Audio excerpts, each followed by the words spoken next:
Hello again, everyone, and welcome to another edition of This Week in the World of Football. This is episode number 383 for February 11th, 2025. I'm your host, Randy Snow. On this week's show, the Philadelphia Eagles are your Super Bowl 59 champions. The last NFL head coach hiring has been finalized, and the Pittsburgh Steelers and LA Rams were designated to host upcoming international games. But I'm not here all by myself. Across the table from me, as always, is my son Adam. That's right, everybody. Kick back with a cold one. It's our final show for a few weeks. The Super Bowl is over. The Chiefs three-peat is done. And it never will happen. Well, at least now they got to start over. But, yeah. I mean, I don't know. What a season it ended up being. Yeah. I mean, the game we'll talk about in a second. Terrible. And, yeah, commercials, terrible. Halftime show was all right. Well, we may disagree on some of those points. Here we go. Old white man over there. The music's too loud. Get off my lawn.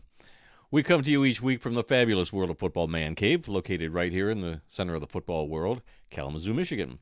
We're here to promote the game of football in all its many forms, past, present, and future. Our goal is to educate, inform, and entertain our listeners with the glorious buffet that is the world of football. All this while keeping a close eye on the rich history of the game. Thanks for checking out our podcast. We'd love to get your feedback on one of our many platforms: Apple Podcasts, SoundCloud, TuneIn, Spotify, iHeartRadio, and Amazon Music. So you can simply ask your Alexa device to play the World of Football podcast. We also have timestamps down in the descriptions of both the podcast and many of our YouTube videos, so you can go right to the topics you really want to listen to. You can also find our podcast in its full audio form on our YouTube channel. Just search for theworldoffootball.com, the World of Football Kalamazoo, or use the handle at the World of Football in the YouTube search bar. I guess we're just saying this way too often, I guess. I guess. You'll find over 500 videos on our YouTube channel, including videos from this past week, the weekly NFL picks video for the Super Bowl that we did, you, me, and Aaron. Yep, and we'll go over that. Yep. Got the final results there. Just lying around number 55, the Lions annual awards show that you and Kyle have been doing. That's the last right. We hand out some years. fictional hardware, but now I think we got a suggestion to throw some certificates in the mail and send them to the Lions. Yeah, that was your mom's suggestion. Yeah. You know what? We might just have to do that. We'll see if Kyle wants to do that. Let's see. And you also did a video that was just uploaded this morning called "How to Fix the College Football Playoffs." Yeah, something you've been talking about. Man, for a I've been while. talking about it for long enough that I finally got around to it, and I thought it turned out all right. Got my thoughts on there, and I already got the next video lined up that I want to do. So. Yeah. Speaking of upcoming videos, we've got so many irons in the fire. We're going to be doing a collaboration with our friend Royce at Viking Wax Press, where we're going to be ranking all of the current NFL helmets using his ranking scale. Yeah.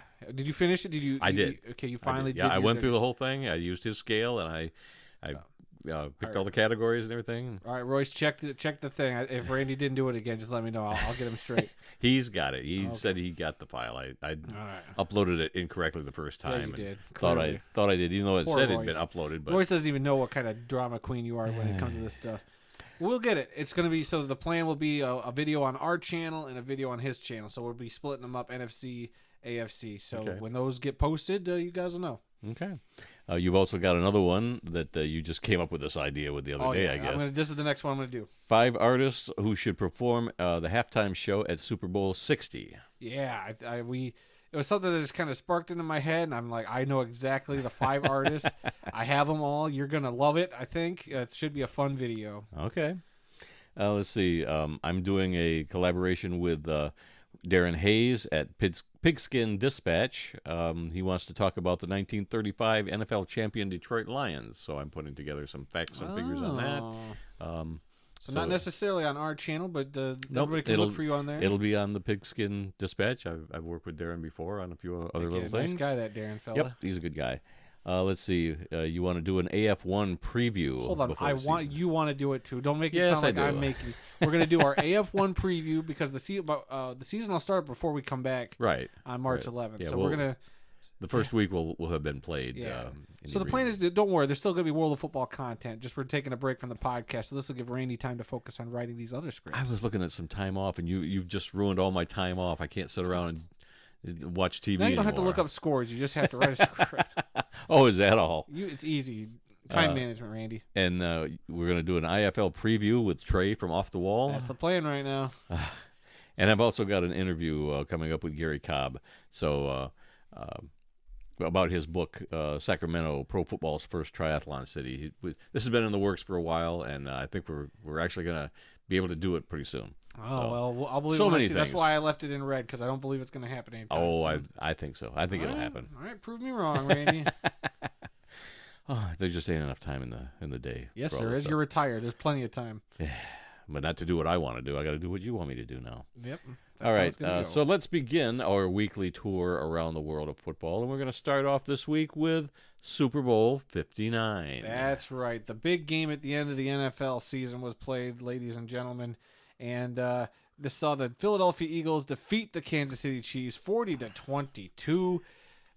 It was a beatdown. Oh, this score does not indicate how I thought it was rough going to be a this game shutout. was. I thought There's so too. never been a shutout in a Super Bowl before. I knew and I thought shouldn't have this was jinxed it. it because I was like, I'm pretty sure there's never been a shutout. And Yep. I asked our Alexa in the living room, I was like, Alexa, and I asked the question in case there's an Alexa device in here. And I want to set it No. up.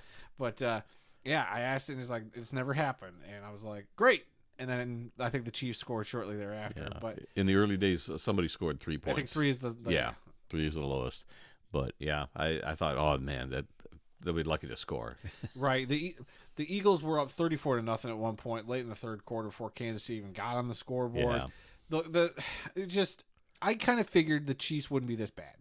I didn't also think that the Eagles would not have a running game. I thought the Eagles would probably run the ball decently, but Kansas City, that's the one thing Kansas City did very well, which was stopping Saquon Barkley. Right. But they couldn't stop him any other way. No, they couldn't stop anything else. But I think the stat was they had 6 sacks on Patrick Mahomes and never blitzed. Yes. So you're talking about a front 4-man rush. Yep. What that's something that a lot of teams, I'm not going to say should be emulating, but that just goes to show you when you have a great pass rush, Right. everything else kind of can fall into place. Right. They kept Patrick Mahomes in check because a lot of the game I was like, is it Patrick Mahomes just being bad, or is it this Eagles front four just being that good? And I think it was a combination of the two. I think the Eagles were just that good. They had Patrick Mahomes not knowing what the heck was going on for 3 I know, quarters. but how many times have we seen a scrambling Patrick Mahomes make the incredible play? True. But I think on this end also it was his receivers that really let him down. Travis Kelce, Some drops that a shouldn't couple have of happened. drops. Even DeAndre Hopkins had one wide open, and this dude's got some of the best hands Yeah. that ever existed in the NFL, dropping a ball like utterly crazy. It was almost like the Chiefs' devil magic kind of bit themselves in the rear end.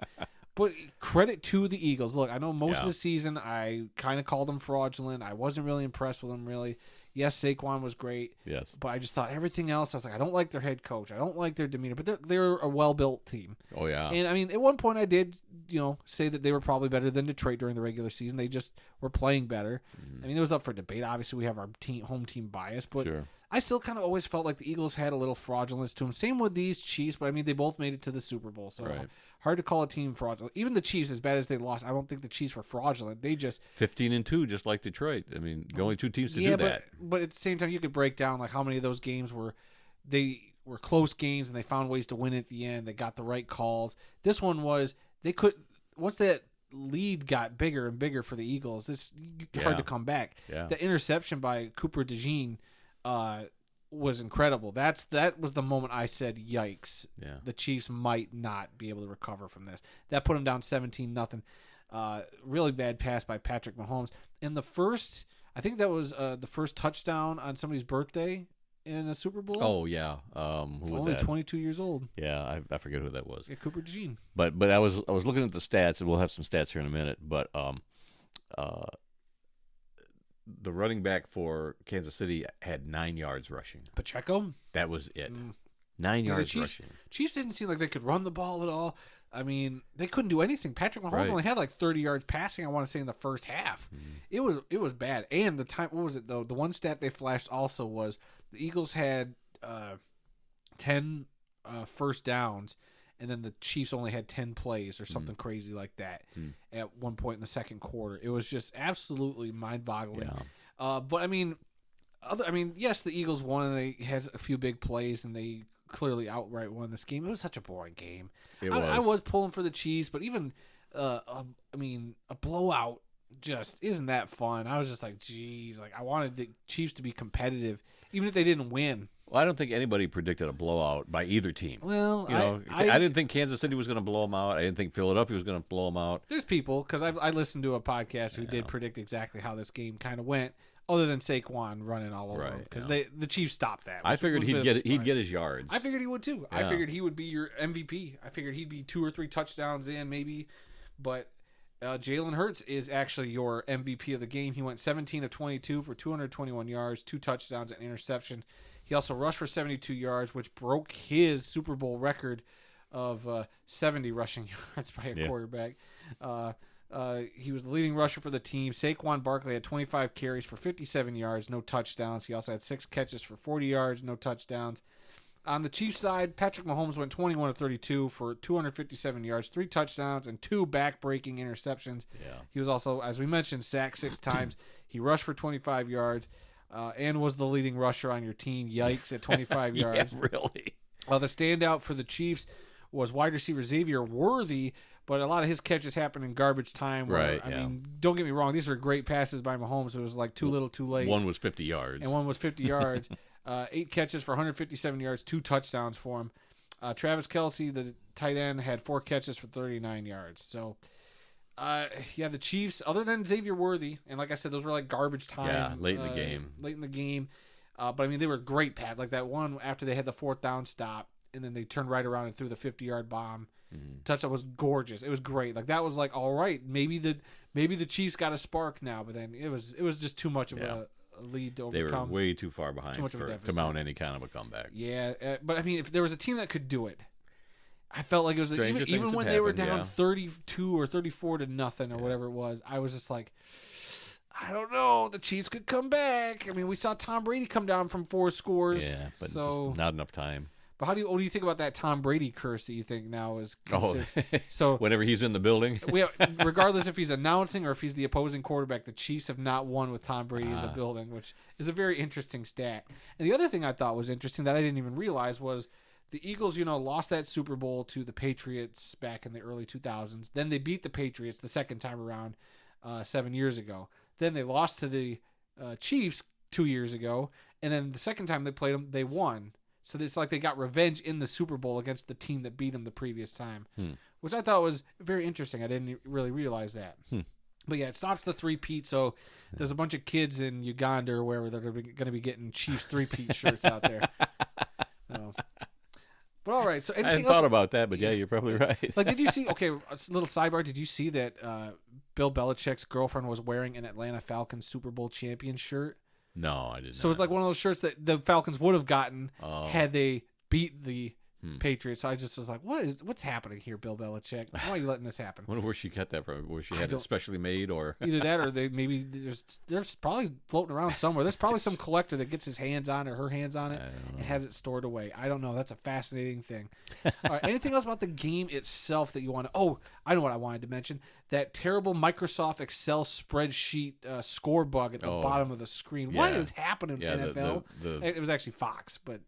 What is happening? Yeah, that was awful. What a terrible decision. I know usually the Super Bowls where they debut their new score bug. Right. But that was awful. It was. The moment I saw somebody on Twitter put up an Excel spreadsheet that looked exactly like the score bug, I was like, yeah, no creative thought went into this whatsoever. Yeah, just the KC and the Philadelphia names. It just looked weird. It looked bad, and I didn't like it. I like their old score bug with the 2 logos of the teams. I thought it was perfect. Yeah. But yeah, that was one of the things. Early in the game, I was worried. I don't know how you felt, but those 2 calls early in the game that kind of were like maybe slightly egregious, maybe didn't need to be thrown. How'd you feel about those? Because one was the pass interference on the Eagles, offensive pass interference. Did you agree with that? Well, he grabbed him. He put his hand in his face twice. And I think it's probably because he put his hand on his face, but not just once, but twice. if he'd have put it on his shoulder, he didn't really push off the guy. But if he'd done it on his shoulder, I don't think they would have called it. But because it was to his face twice, I don't know. I think it was ticky tack. I'm not upset that they threw it, but I was like, yeah, let him maybe play. Yeah. But I get it. He hit him in the face. I get why you would throw that. What was the other one? The other one was then on the Chiefs for something. I forget what that one was. But that one was almost just as egregious. Where it was where they like both jumped up in the air and they said he hit him in the helmet, but really he did. Oh, he like missed him. Yeah. That one was bad too. Yeah, that was. But after that, I was like, I think the officiating kind of settled down. They did miss a bad call where Mahomes just got absolutely, hooked in the face by was Jalen Carter, the defensive lineman. Just man, I've never seen Mahomes take a hit to the face like that and not get a flag. That was rough. But other than that, I thought the officiating wasn't terrible. First, like I said, those first two were very, very bad. But after that, I feel like the officiating settled down and seemed pretty fair. Trying to think what else about this game. I wish the NFL would put the Super Bowl logo in the middle of the field. Other than that, I mean, that's all I got for the game. They got the NFL logo. That's who it's important. I hate that they started. This is their one game a year that the NFL puts on. This is all theirs from start to finish. I know, but I don't care. I miss having the nice Super Bowl logo. Not that this is a great Super Bowl. No, logo. I have not liked their logos for the last several years, where it's just the Roman numeral with different color schemes or whatever based on the city. I liked a couple of the last ones because no they had the city in creativity. the background. Like I thought the Vegas one was cool, but like this year's, I was like, I get that it was an artist from New Orleans that did it, but I was like, kind of crazy. And I don't like the brand new one. Do you see the new logo for Super Bowl 60 with the rainbow? Yeah. It's like the meme is great because it's saying the NFL's finally caught on to everybody realizing that the color scheme predicted the Super Bowl matchup, and then they just had every color. And then I swear somebody went and actually picked out like the 14 teams that could be represented by the colors in this rainbow-looking Super Bowl 60 logo. But I digress. Yeah. All right. So in the middle of this football game, there was a little halftime show by Kendrick Lamar. I guess I'll ask the old white man sitting across from me what he thought about it. It was a halftime show. It was about what I expected. I liked the car that he had on stage. That it was like a clown car where people just kept coming out of the car. Yeah, that was pretty sweet. 10, 15 people more. I don't know, but I did like the car, and some of the dancing was okay, and I liked the red, white, and blue color scheme to make a flag, and that was okay. But I didn't understand a word he said in that entire. I was waiting for that to be the thing. I mean, I had the sound kind of low too, so I wasn't really paying attention. But I'd never heard any of these supposed songs that he did. You've heard a couple of them. Yeah, I don't know. None of the music sounded familiar to me, and I didn't know that one of the ladies that was up on stage with him was Serena Williams, the tennis Serena player. Williams was a dancer, she looked familiar, and I'm like, who the heck is that? It was just the briefest. Yeah. But so the songs he played, I have the list here. He played Bodies. Okay, that one. Squabble Up. Oh yeah, I got that one on. Okay, Humble on my playlist. And DNA. I'm sure you've heard it at a game before. Those are the two of the bigger ones. Yeah. A song, Euphoria, Man at the Garden, Peekaboo, Luther. That's one of his big hits. All the Stars, which was from Black Panther, which you definitely heard because you've seen Black Panther. I and then his Drake diss track, Not Like Us. Where he called Drake out by name and he called him a pedophile. Is this like the Ben Affleck and the other actor feud that they've got going on? Matt Damon. And that's not a feud. Well, I know, but is that what this is? No, this is legit publicity? Two guys that don't like each other. Okay. So it is. I don't want to go into it. This isn't a Drake podcast or a Kendrick Lamar podcast, so we're not going to get into that. But I'll just say they got beef, and I think it was very ballsy of Kendrick Lamar to just do it on national television. Because I missed it. So I didn't watch the halftime show completely live. Like I was kind of taking care of food. And because I was like, I have no other time to take care of stuff right now. And so I missed some of the halftime show. So I rewatched it the next morning. Because I heard everybody talking about this one moment I kind of missed about him dissing Drake. And even then, the second time I missed it. And I had to watch another clip specifically honing in on that. And I was like, oh, that's what everybody's talking about. But look, overall though, not the greatest halftime show in my opinion. But it was decent. I liked a few of the songs. I thought his DNA number and Humble numbers were actually pretty good. And the choreography was all great. I liked the stage kind of being a street with a bunch of street lamps. and Yeah, like guy sitting Samuel. on top of the street lamp. That was weird. Well, in one of his music videos, it's him dancing on a street light like that. So I think that was a reference to that. But he didn't play that song because he did that song a couple years ago with Dre and Eminem. Because I think he popped in for a hot minute and like they had like a feature. He was like a guest. Anyway, not a bad halftime. I don't think it's the greatest of all time, but I get the significance of it because it was actually like the first rap hip hop, other than the when Drake and them did it, or Dre, what was it, Dr. Dre and all them did that a few years ago. Yeah, I was listening to, I don't remember which station I was listening to, but somebody was talking about the halftime show, and he was talking about how this halftime show was I forget how he put it, but it was like the greatest rap performance ever at a Super Bowl, and I'm like, what about when Snoop was there and they had all these superstars? That was pretty good too. That was to me that was better than this one. See, I think this one was okay. I mean, just okay. Kendrick, if you're not familiar with his music, I can understand where maybe like, what did he say? Like, because the way his style is very much his own. But I could see where people would say it's pretty good. Like if you're a big Kendrick fan, I could see where you'd say this is pretty great. And I like Kendrick. I've got a couple of his albums. He's pretty. Well, I'd good. side with Drake because isn't he Canadian? Nope, stop it. You don't want to. Drake is bad. Drake is bad. Stop right now. But he's Canadian. Stop it. That doesn't matter. Canada doesn't want him. He done bad stuff, Randy. Oh, that's all. That's all. I'll leave it I don't at know that. anything That's why about either of these guys, so. Your ignorance is bliss. We'll move on. Okay. You asked if Travis Kelce will retire and become Mr. Taylor Swift. Who cares? Well, he's been flirting with retirement the last year or so. People were surprised he came back this year, and boy, he looked terrible at the end of this game. He looked disheveled the whole game. I don't know what it was. So I don't know. He might just say, you know what, I've had enough. I want to do other things. So. Well, we'll see. I don't think he wants to go out like that. No, sure, of course not. But I think that'll be a story that I'm going to follow. Is he going to come back, or is he going to say he's going to come back for another year? Or, we'll see. Or what he plans to do. Maybe Taylor hate having him around so much. So it's like, go back and play football. Yeah. Like when Giselle told Tom to go back and play football. Oh, yeah. I'm tired of having you around the house. Go back and play football. Uh-huh. Then she divorced him for personal trainer or whatever it was. Yeah, I don't think she told him to go back to football. I don't know. I'm not in their house, Randy. I don't know what's happening. All right, you want to talk about our NFL picks? Sure, why not? Yeah, we, as most of you know, we did NFL picks all year long. We've been doing it for, 3 or 4 years now? Yeah. And usually I win the whole thing. Shut up. But we do the regular season, and then we start over with a clean slate for the playoffs. And we came down to the end, and we knew it was going to be at least a 2-way tie. But as it turned out, it was a 4-way tie. Dang. So myself, actually Aaron, I'm going to give Aaron top billing because alphabetical order. Yeah, because he had to. He specifically voted against me so that he would tie if he was right. So Aaron at 9-4, I finished 9-4 in the playoffs. Our friend Leonard at 9-4, and Mr. Nosy Otter came in at 9-4 for the playoffs.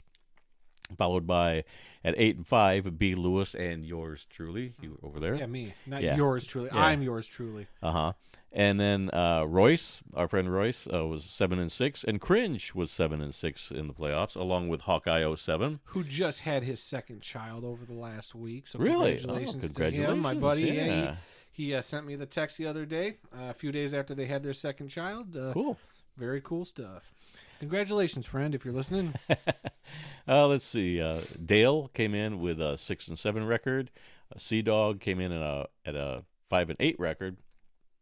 And then the last few folks didn't make picks for the whole time. That's fine. Everybody up until now had made picks for every single round of the playoffs. But then we had Mike Dolph at 5-5, Ted Harrington at 2-6. Trey, our friend from Off the Wall, was 1-3 for the picks that he did make, and Kyle never made a single pick in Kyle the didn't participate. playoffs. Yeah, we're gonna have to send a work memo to him about this. I guess he'd had his fill during the regular season. Yeah, would have even missed a few weeks during the regular season. Yeah, but that's Kyle. That's Kyle.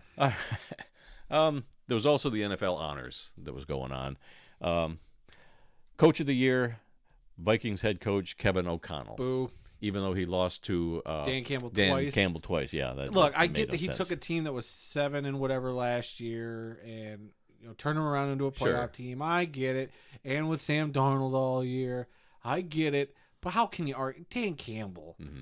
I mean, it's hard to take a good team and make it even better. And make them better. And then to have half of your defense missing right. the entire season while that is probably more credit to Aaron Glenn, but still Dan Campbell was also there, so it should have been Dan Campbell. Absolutely. I do not recognize Kevin O'Connell as head coach or as coach of the year, and I'm sorry, Vikings fans, I will not recognize him as that award. Well, then you won't like this one either. Assistant coach of the year, Lions offensive coordinator Ben Johnson, who's now with the Bears. Well as their head deserved. coach. I don't care. What I don't like is that the Bears are like celebrating this, like, oh, hey, we got the assistant coach of the year, and we're like, time out, Yeah, Bears. he hasn't He's done been in anything your with you office for yet. 2 weeks. God, I hate the Bears. Let's see. League MVP, Bills quarterback Josh Allen. Do you think he deserved it? There's a lot of controversy. He only got it because he beat Lamar Jackson in that playoff game. I don't think Although that's why. whoever won that game was going to be your MVP. I don't think that's the case at all. I think so because that's what everybody was saying leading up to it. So. I don't know. I think Josh Allen deserved it. He had a heck of a season.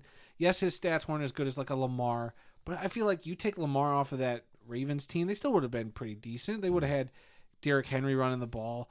But you take Josh Allen off the Bills, what are they? Yeah. What are they? Like, seriously, like, that's my, I won't say it's the only criteria when I'm like kind of trying to figure out who should an MVP be. It's if you take a guy off of that team and they're just not the same team, that guy's pretty valuable. And I'd say Josh Allen, he was Superman. He put on that cape and he carried that team like half of the season at the least. So he deserved it. I thought it was well deserved. As good as a season as Lamar had, I feel like, he got, had Derrick Henry in the backfield. I feel like you could have probably put another quarterback in there and they would have been serviceable with the rest of that offense. Yeah. But you take Josh Allen off that Bills team, I'm sorry. I don't think they're the same. Yeah. Offensive player of the year, Eagles running back Saquon Barkley. Yeah, no Well problems with deserved that. there. Well deserved. Defensive player of the year, Rams pass rusher Jared Verse. He was great. He was something else. Offensive rookie of the year, Commanders quarterback Jaden Daniels. Also well of deserved. course. Defensive rookie of the year, Broncos cornerback Pat Surtain the Okay, second. I think you got that mixed up. So, because Pat Surtain's not a rookie, so I think, and Jared Verse is the rookie. So I think Jared Verse is the rookie of the defensive Did I have rookie of this? the year. Okay. So let's clear that up. Because when I initially wrote this, I had rookie of the year 4 times, Oh. and so I was trying to figure out. Well, let's see. Yeah. So Rams pass rusher Jared Verse is your defensive rookie of the year. Okay. And then your defensive player of the year is Broncos cornerback Pat Surtain the second. My fault. A little surprised that Pat Surtain got it. I would have gone Aiden Hutchinson, but Aiden Hutchinson wasn't nominated and only played 6 games. Yeah. And I'm also bummed because Kirby Joseph wasn't even nominated for this award when he led the league in interceptions. Yeah. Let's see. Comeback player of the year, Bengals quarterback Joe Burrow. Who I thought gave a great speech saying, I'm tired of winning this award. Something like that, to the effect of that, because he was like, it stinks getting this award because it means that, something goes wrong and then you have to come back. Yeah. So, I don't know, because he was up against Damar Hamlin. Damar Hamlin almost died on the field. Mm-hmm. Why didn't he get it? NFL fan of the year, Lions superfan Megan Stefanski. That was cool. Yeah. Yeah, she drives all the way from the Upper Peninsula, north of the Mackinac Bridge. Like It's like a 5-hour 700 miles, I think. Yeah, 5-hour drive or something like that. Every home game, she goes to every away game. Been doing it for about 10 years. Yeah. Keeping the memory of her dad alive, who used to go to the games with her. Now she just keeps an empty seat next to her for him. Great story. She wrote a kid's book about her dad and does a charity thing every year. At their bar up in north, and I think we need to find out when that is and go up there and do their charity event. Oh, there you go. Absolutely. Let's see, the Walter Payton Man of the Year, Jaguars defensive lineman Eric Armstead. Well deserved. I mean, there's 32 nominees for this award. This is a hard one to be upset about any of these guys getting it. Yeah, I was very hopeful that Jared Goff would get this one, but hey, well deserved. I think it's a cool thing, and I like the tradition now of putting the Walter Payton Man of the Year patch on the jersey. Right. For the rest of their lives. For the rest of their career, yeah. It's great. And another thing was the Pro Football Hall of Fame class was announced for 2025. This shocked me. I'm surprised it was only 4 people. When I saw that list, I'm like, well, where's the senior person? And yeah, one of them is the senior person. So 3 regular, modern era guys and 1 senior, no coaches or anything. So that really, really shocked me. The 4 nominees, or the 4 winners going into Canton this fall. Inductees. Cornerback Eric Allen played with the Eagles, the Saints, and the Raiders over the course of his career. Defensive end Jared Allen played with the Chiefs, Vikings, Bears, and Panthers. Defensive end Antonio Gates. Tight end. What did I say? It sounded like you said defensive end. Oh, tight end Antonio Gates, San Diego / Los Angeles Chargers for his whole career. And then wide receiver Sterling Sharp with the Packers his whole career. He was the senior finalist from this list. I think there were 14 finalists. They narrowed it down to 4. I'm shocked. But the one that really got me was no Eli Manning. I thought he was a shoo-in. Now, this was his first time on the ballot, and I know they don't like to, unless you're really outstanding, they don't vote you in on the first ballot. But I think, if nothing else, beating Tom Brady twice in the Super Bowl is worth something. I don't know. If you're going to put him in at all, you may as well do it on the back and first forth ballot. because Eli was a pedestrian quarterback for much of his career. Take what you will when they say quarterback wins and losses. He was like 500 wins and losses in his career.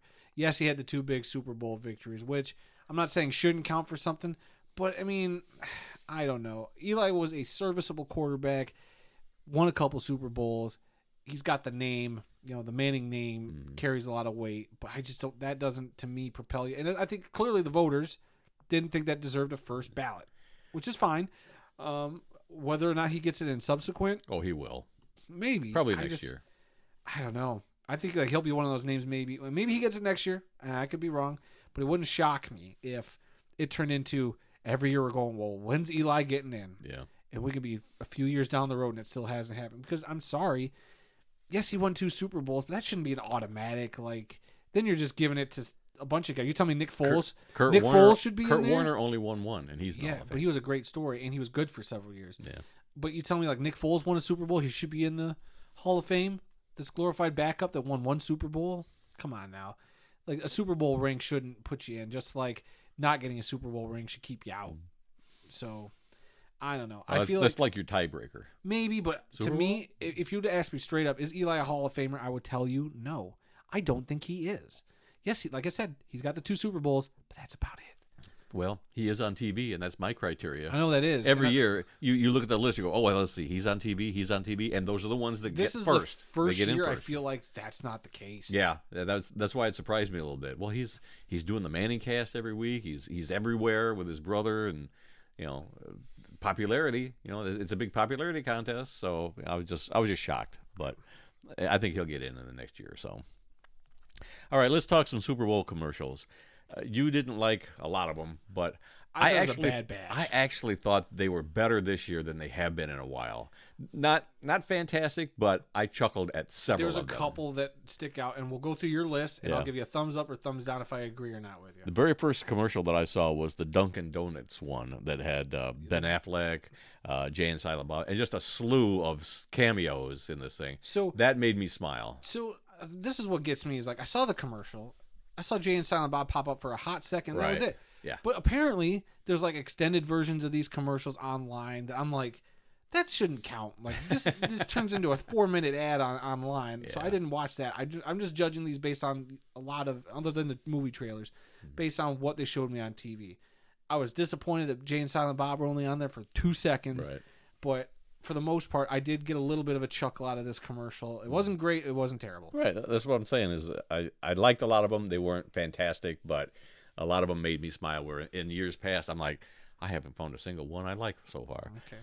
So anyway, then there was the Doritos one where the guy is aliens are trying to take his Doritos. That anything with aliens, if there had been one with Bigfoot or the Loch Ness Monster, those would have been in my top 3. They should put you in that boardroom and come up with these Super Bowl commercials.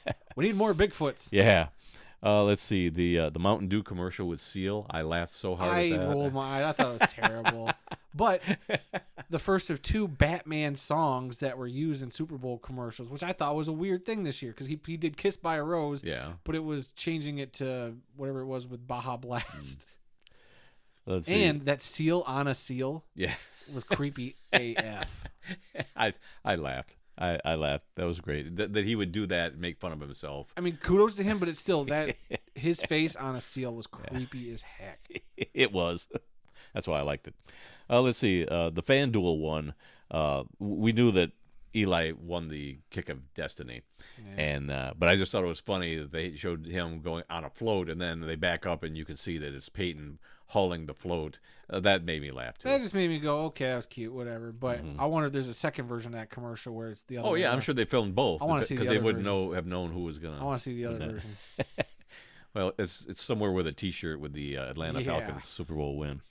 Let's see, Uber Eats, the one with Matthew McConaughey. That had come out a few days ahead of time. That was still great. That is probably my favorite one. Yeah, that's really good. And I know at the end, it's him talking to Greta Gerwig, who directed the Barbie movie. That's who she was. I figured you wouldn't understand No, that. I didn't. Yeah, Greta Gerwig. She did a bunch of movies, but she most notably has done Barbie, which was a big hit. And to be honest with you, I would watch a live-action movie of Matthew McConaughey playing all these characters and directed by Greta Gerwig. I would watch the crap out of it. Because McConaughey is one of my favorite actors. He's like top 2 or 3. Because I just rewatched Interstellar with him in it. Oh, yeah. So good. And he's just, I love Matthew McConaughey. Do you think that she directed the commercial? Is that why she was there? I don't know if she directed the commercial. They just got her name in there because she's a big name director. Okay. There was a WeatherTech commercial with a bunch of old ladies. Hated it. I didn't even know what it was for. It was just all these ladies driving around. And I knew it was going to be getting for something stupid. I was getting like, in wow, trouble. this is a WeatherTech commercial. And Good at the very Lord. end, it was WeatherTech. So for the most of the commercial, you didn't even know what was going on. I just enjoyed watching these old ladies driving around. Let's see. Liquid Death. That commercial that made it look like it was some kind of either Alcoholic beverage. alcohol or like a sports drink or something. And then you find out it's just water. But the bus driver taking cracking open a cold one and Drink on the job. Drink on this. I'd never even heard of this stuff, but I was in the store yesterday and I actually saw a display in a store. Kyle drinks these. Wow, I've never even heard of it, but I just like that. The way they made you think it was one thing, and then it's water. I've never even heard of this stuff before. Let's see. There was a Ram truck commercial that was revolved around like Goldilocks and the Three Bears. Yeah, it was Glenn Powell, the guy you saw in Twisters. He was in Top Gun Maverick. Him in a big blonde wig doing this whole bit. It was a little over the top. At first, I was like, this is cheesy as hell. I don't know if I like this. I think by the end, I kind of was like, all right, whatever. It's silly. It's fun. This is what a Super Bowl commercial should be. And I kind of dug that one. He was funny in it. He was good. Yeah. And then there was a Budweiser commercial, which had been getting a lot of attention, where a young Clydesdale sees a beer keg. Typical Budweiser hitting you in the feels. Right. Yep. Yeah. And making the first delivery, rolling it. And they talked to the trainer that had to train this horse how to push this barrel around and to do that. So that was kind of cool.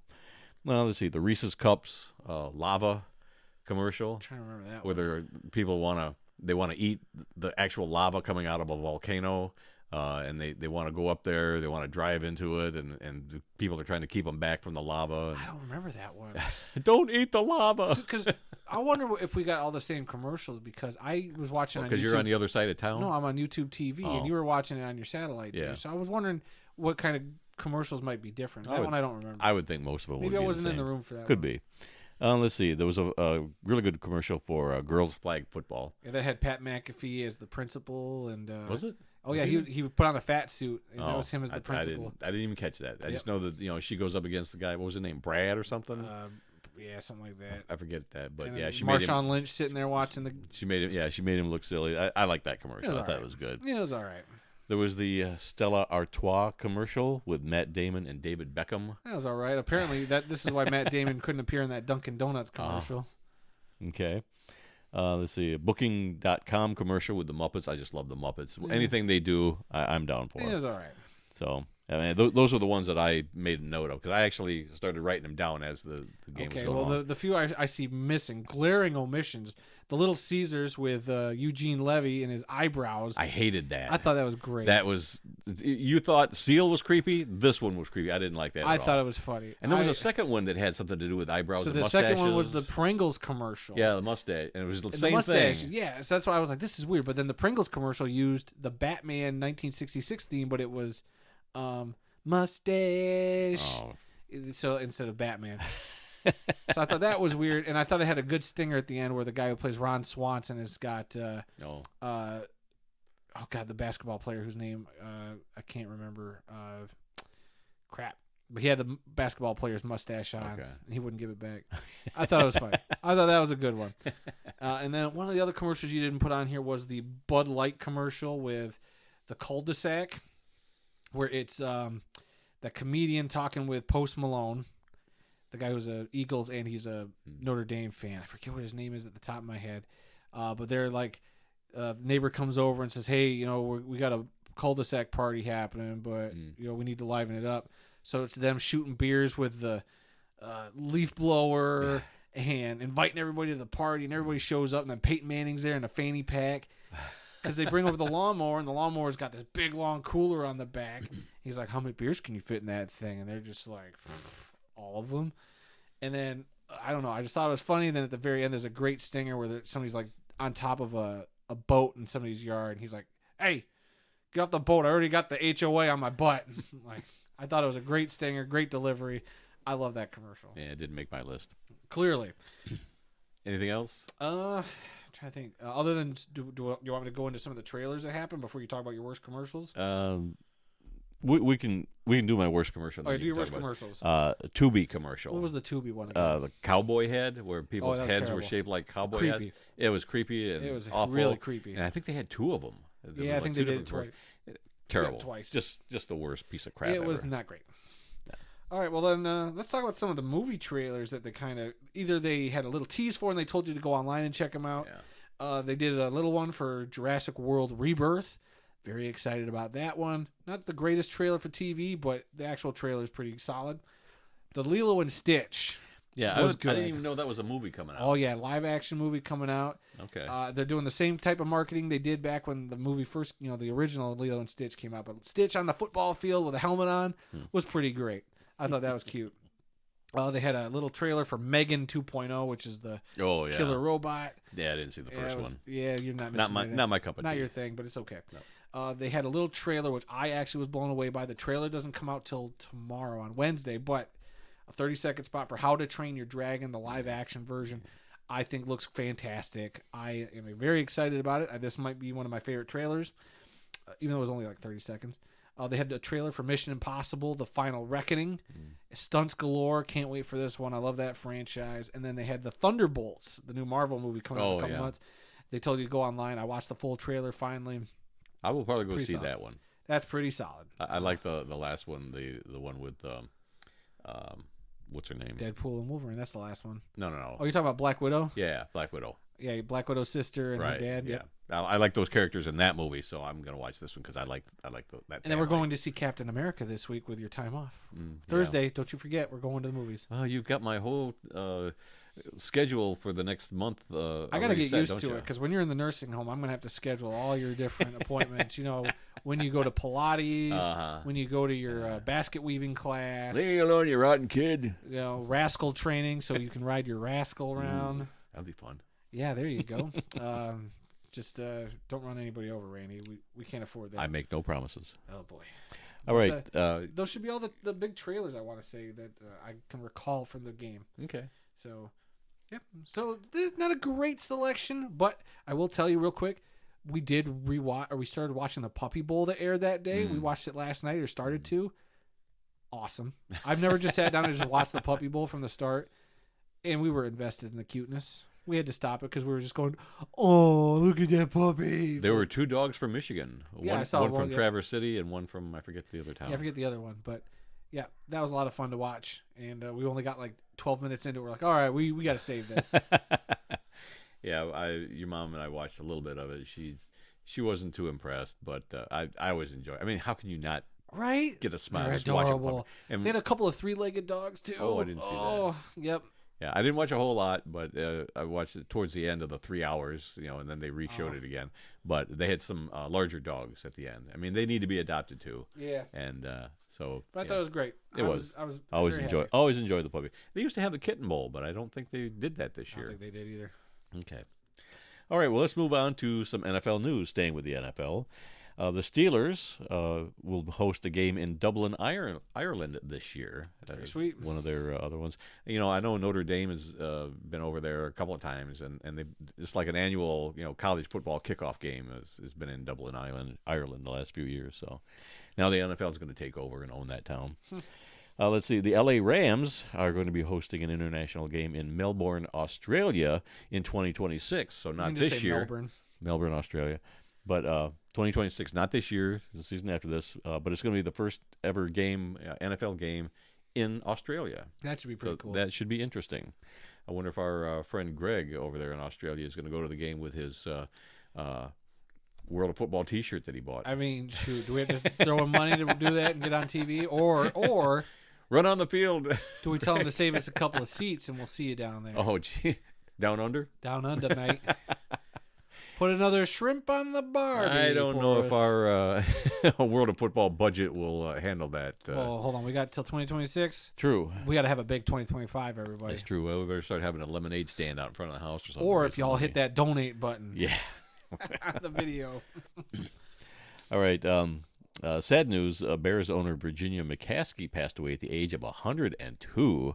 We're going to have some more details on her in our obituary section, but that was a big story this week. Yeah, very surprising to hear. 102, though, man. Yep. Yeah, she was on that special a few years ago about women owners in the NFL. Yeah. They had Martha Ford and the Kansas City Chiefs owner. Yeah, there's a lot of statements from different owners. And I think even Martha Firestone put out a statement about that. So yeah, so did Sheila Fordham. Yep. So a lot of Yep. reverberated. An icon. Yeah. When I was writing the obituary, I was finding some stuff that I knew, but it confirmed what I had known already. So it's a very interesting obituary we We'll got. get to that in a little bit. Yep. Children's Hospital in New Orleans announced that it is being renamed the Manning Family Children's Hospital after a transformational gift from Archie and his wife Olivia and their sons Cooper, Peyton, and Eli. So the whole family donated, I guess, just ungodly amount of money to this hospital. So they're naming it after them. Good for them. Good for them. I know New Orleans is where Archie played for many years with the Saints, and the family's kind of spread out all over the place now. But Right. I think it's great that they picked a charity. They all donated to the same thing, and good for them. Good for them. It just makes you love that family even more. Yeah. The New York Jets put out an announcement saying that they are not going to be bringing back quarterback Aaron Rodgers next year. I am not shocked. I'm not either. I wouldn't want him back. Yeah. Aaron Glenn clearly knows that he doesn't want him as his quarterback. So Right. now it'll be very interesting to see who they bring in because True. I don't know. Are they going to go for a rookie? Are they going to try to trade for like a Matthew Stafford who might be on the trade block as well? There's a lot of rumors swirling about him leaving LA? the Rams. Yeah. Yeah. I've heard a rumor of Stafford to the Raiders.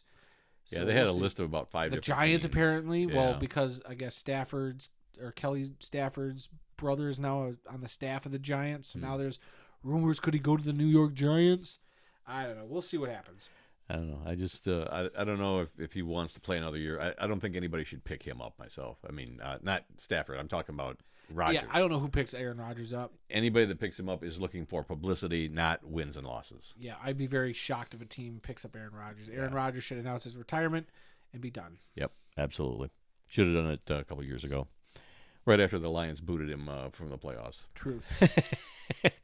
And finally, in NFL news, the New Orleans Saints will be hiring Eagles offensive coordinator Kellen Moore as their new head coach. That's just come out in the last few hours that they're finalizing the paperwork. Yeah, they put up the Twitter post, so it's official. Yep. Yeah, from the official Saints page. So that dude didn't even have to leave New Orleans. He got to party with the team and then head up to the stadium to the office and send my bags over to this hotel from the Right. team hotel.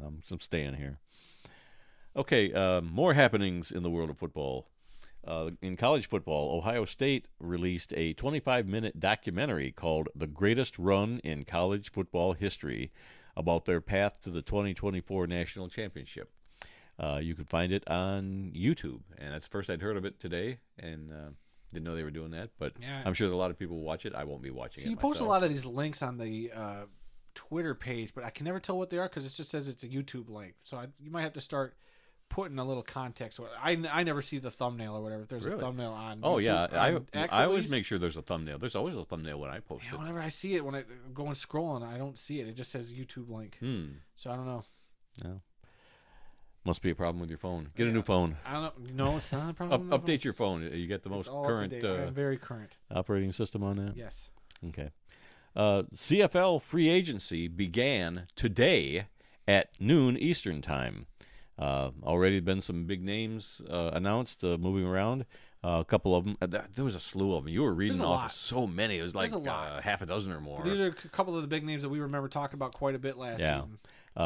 Quarterback Jeremiah Mazzoli leaving Ottawa and joining the BC Lions. So I guess he'll be backing up Nathan Rourke this upcoming season. So good for him. And Keon Julian Grant is going from Montreal to Edmonton. Yeah, that was a bit of a shocker.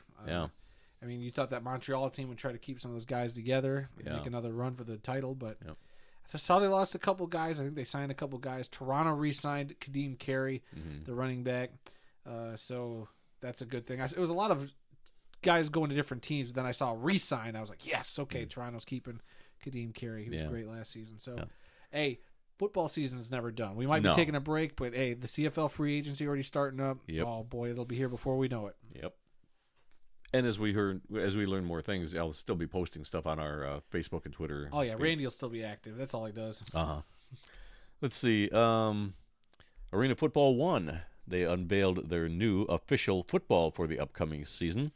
It's made by Big Game USA. That's the same company that makes the UFL footballs, and they look pretty good. There was several videos of teams unboxing their football that just came from the manufacturer with the team logo on it and whatnot. So they look really, really nice. Leather footballs, not plastic. The AF1 page liked our tweet about we got to get our hands on a couple of those. Well, yeah, because we like retweeted their tweet about the balls, and then they liked our retweet of their tweet. Yeah. So, but hey, I'm sure if we call up our good old pal, Mr. Stephen Titus, he'd probably send us a couple of balls if we asked him. Don't do that. Oh, you don't want to? What's the point of I know he's listening. He listens all the time. What is the point of having friends in high places, Randy, if he can't just to not us a take couple advantage of them? That's what. Says the guy who was willing to go out there and steal a couple of pretzels. Okay, Randy. No, he's gonna give me a couple of pretzels if I make it and out he to a could game. give us a couple of footballs, Randy. Well, maybe I'll catch one in the stands. It's not like we're asking him for the championship ring off his finger, but I mean, if it just happened to slip off of his finger into our hands, I wouldn't say no. See, if I go to a game out there and you don't, he'll probably let me drink some Mountain Dew out of the out of the trophy. That'd kill me a little bit. And I will make a short of that, and I will play that for you when I get home. I'd be so mad if you got to drink out of that trophy and I didn't. I'd be really upset. In some other AF1 news, the Albany Firebirds wide receiver Darius Prince announced that he is leaving Albany. And you've got an actual quote here. I will not allow. You want me to read it? Yeah, go ahead. Okay. He pretty much, there's a long statement talking about his love for Albany. Right. And in one paragraph, he kind of said, I will not allow negotiation that turned personal to alter my love for the city, and I hope you guys feel the same. It was a hard decision to accept. I will not go into exact details because that's just not me.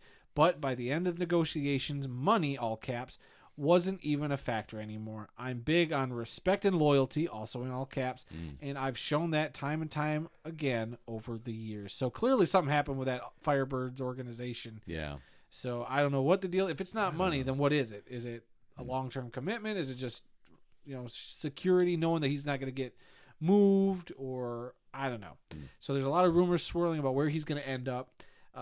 So we're recording this at like 5 o'clock on Tuesday. By the time the show goes up, they might actually have announced where he's going, because I get it up around 7 o'clock, 8 o'clock at night, just because of my schedule after we get done. But the AF1 is having a live show.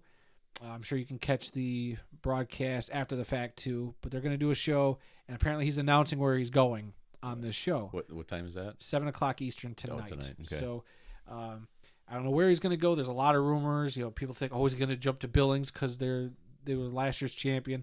Is it he's from Pennsylvania, so does he jump over to Wilkes-Barre and play for the Mavericks? And then Trey threw out a couple of wild cards. He's like, well, he thought that Salina was building a pretty good roster. Do you go out there, or do you throw in a wild card and go down to Nashville and play for the Cats? So who knows? Darius Prince, one of the best arena players to play the game. Yeah. His landing spot will be very interesting and will probably shake up the perception of whatever team he lands on. Probably makes him an automatic contender. I mean, in arena ball, it's a guy like that changes the dynamic of your team. You build a team around a guy like that. Yeah. Even if it's just offense, hey, as long as you're scoring the points, and guess what? This dude can catch 6, 7, 8, 9, 40 touchdown passes in a game if you need him to. The dude's unbelievable. He's essentially like the Calvin Johnson of indoor and arena football. And I'm not coining that phrase, Trey. Do with that as you will. Okay, today's birthdays and anniversaries. We actually do have an anniversary today. But we're going to start with a birthday. Offensive lineman John Bach turns 54 today. He played college football at Louisville and Indiana State. He started out with the Amsterdam Admirals of the World League of American Football in 1995, and he went on later that year to play for the New York Jets during the 95 season.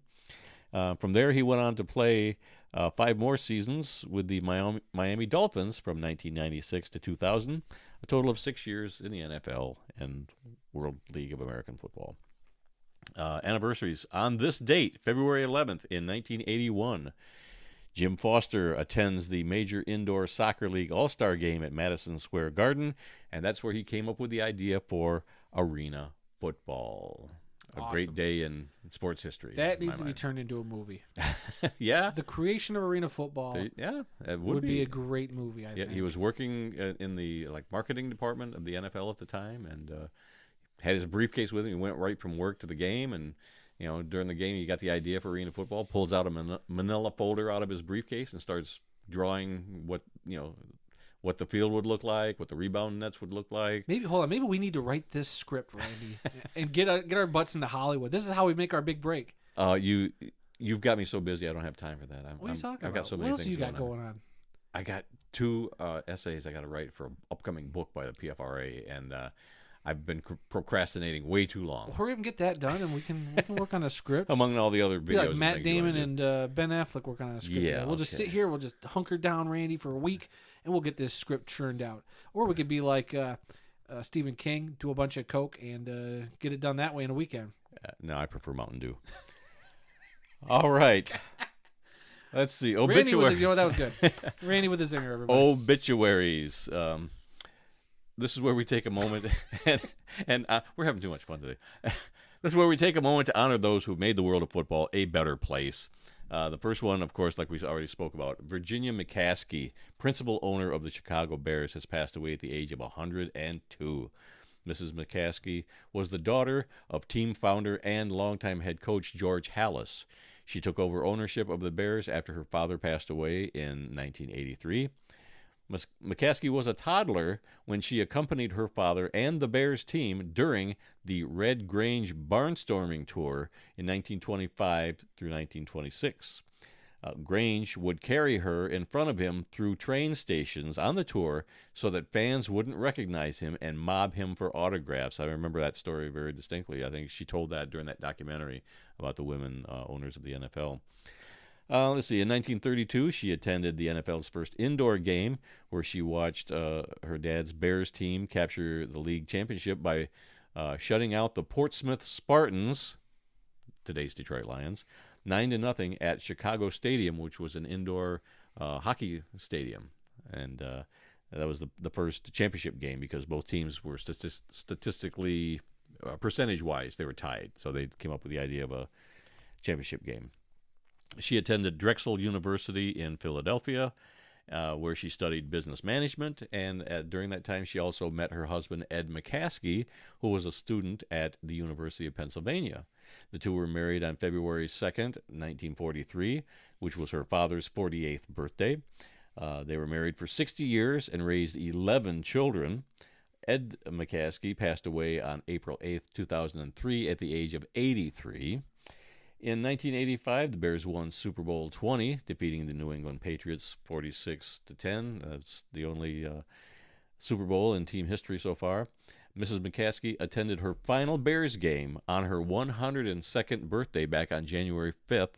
It was a victory over the rival Green Bay Packers in Green Bay. Yeah, what a way to kind of finish watching your Bears get a win over the Packers when they hadn't done that in, what was it, 11 tries, something like that? I don't remember. It was a crazy streak. But yeah, what a life, what a story. Being carried by Red Grange through train stations so that he wouldn't be recognized. Using her as a shield to keep fans away. It's pretty good. Yeah. All right, our next obituary is that of Dick Duran, a defensive back and a head coach in the NFL, has passed away at the age of 74. Duran played college football at Yale and was selected in the 4th round of the 1973 NFL Draft by the Detroit Lions. He played for the Lions from 1973 to 1977 and finished his playing career with the Cincinnati Bengals from 1978 to 1980. He then went into coaching in the NFL. From 1985 to 1998, he was an assistant coach with the Buffalo Bills, Green Bay Packers, and Jacksonville Jaguars. He was then named the head coach of the Chicago Bears from 1999 through 2003, and then spent 2 seasons as an assistant coach with the Detroit Lions. He was also the interim head coach of the Lions for the last 5 games of the 2005 season. Duran was the head coach of the Buffalo Bills from 2006 to 2009 and finished his coaching career as an assistant coach with the Cleveland Browns in 2011 and 2012. I remember watching him play for the Lions. I remember him being the coach for those 5 games after, who was it, Mariucci got fired? I forget which one got fired. I want to say it was, if it was 2005, I want to say that was Mariucci got fired. Yep. Okay. Let's see. And our last obituary today is that of Howard Twilley Jr., a wide receiver in the NFL for 11 seasons. He's passed away at the age of 81. Twilley played college football at Tulsa and was selected in the 14th round of the 1966 NFL Draft by the Minnesota Vikings. He was also selected in the 12th round of the 1966 American Football League Draft by the Miami Dolphins.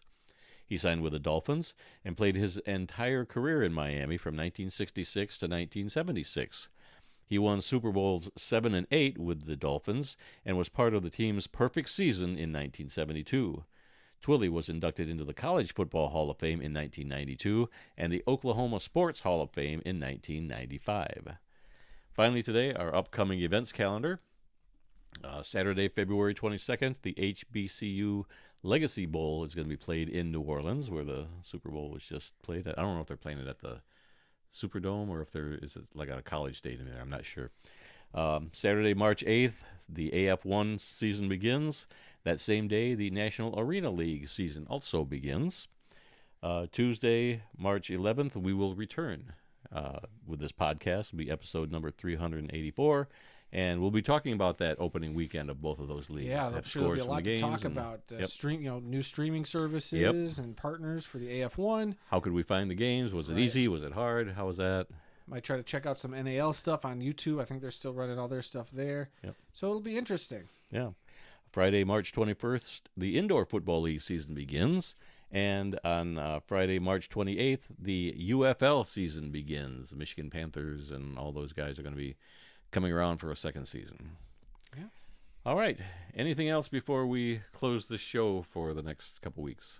Nothing I can find right now. I'm sure there'll be a lot of news. We'll have to, you keep up on and add to the list, like the things we missed when we come back. Yeah, I'll be starting a script for that March 11th by saying, here's what we missed, or here's what you missed while we've been gone. Yep.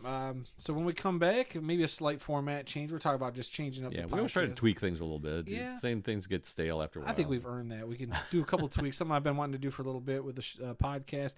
Don't know if we'll get the video aspect up like I want to do. We'll figure that out. We got 3 weeks. Mm-hmm. But yeah, we'll still put up some content. Like I said, I got videos coming. We're going to do those previews for the AF1 indoor football as well. So, and then whatever other shows we get asked to be on, I mean, shoot, we're available. Yep. Absolutely. All right. Well, that's all for this week. If you learned something during this podcast about the incredible amount of diversity that exists in the world of football, then we've done our job. Visit our website at theworldoffootball.com for news, links, upcoming events, original articles, videos, and more.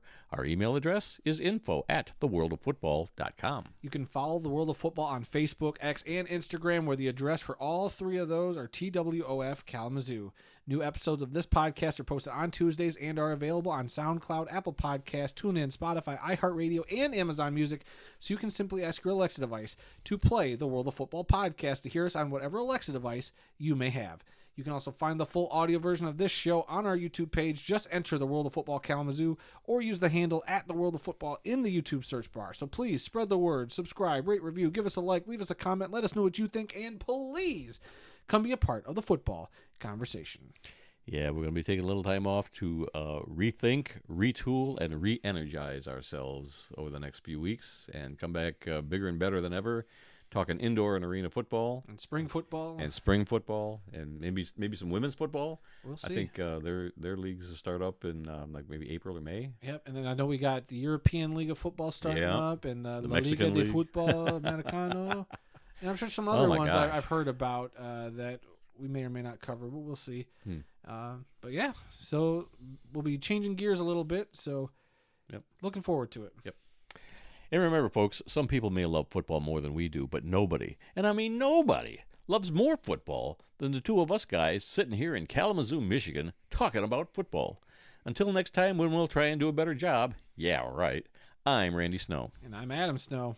And we'll see you all on March 11th.